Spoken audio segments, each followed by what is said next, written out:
Okay. That's pretty much what I had for tonight.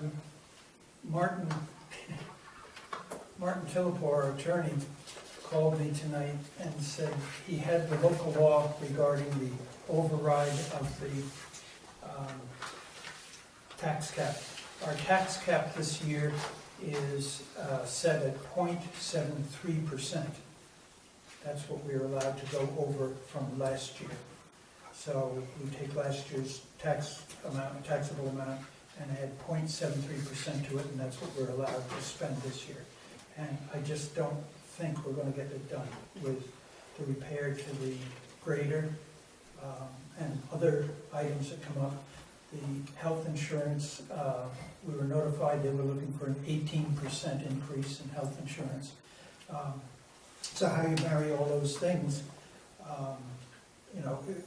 you could take, for instance, forget about dust control. We'd hear from people who are upset about it anyway. But dust control, that costs $8,000 one round in the town. So if you eliminated that, but that's still not going to make up for $25,000, $30,000 repair to the grader. And so those are things that we have to look at. So I'm recommending that we, and Martin said the same thing, enact the local law. And if you need it, it's there. If you don't need it, you don't have to implement it. But just to have it available in case we find out when we're going through the budget that there's no way we can keep it in 0.73% increase. So each of you has a copy of it. And what it does is it just allows us to exceed the 0.73% if we need to.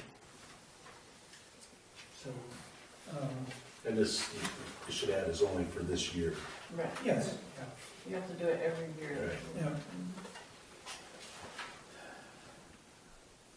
So, is there anybody who would like to talk to this? I don't see where it's gonna hurt anything to have it, No. you know. I mean, if we need it, we've got it. Yeah, that's the idea. Mhm. Any questions on this from the board? Yeah. While you're reading, I went over to pick it up from Martin's office, and he's deeply involved in a land dispute with Indians up in Oneida County.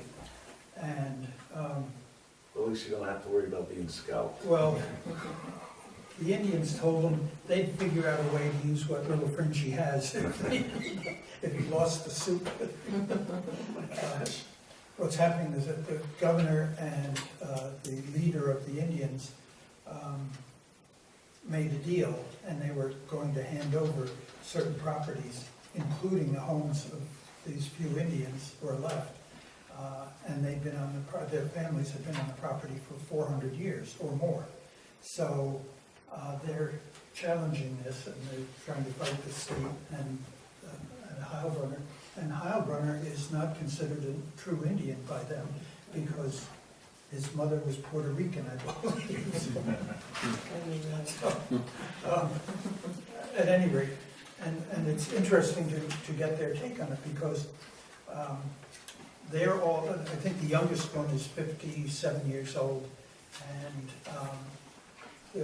it's a matriarchal society, and the two remaining women in the group are beyond childbearing years. So the guy said, let us live here and die here, and then you can do what you want with the property.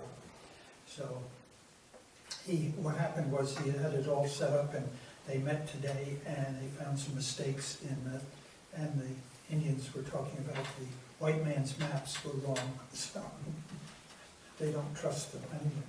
And anyway, that's why Martin isn't here tonight. He's dealing with that. So, would you care to make a motion? I'll make the motion. Okay, do I have a second? I'll second.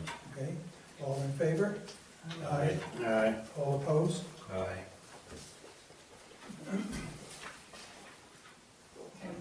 Well, we're gonna hold a public hearing on that Yes, in October. at the October meeting. Right. And you said you didn't get through our employee handbook. No, he's still working on the employee handbook. He I took it with imagine him it's on. riveting reading. Oh, yes. Well, he took it with him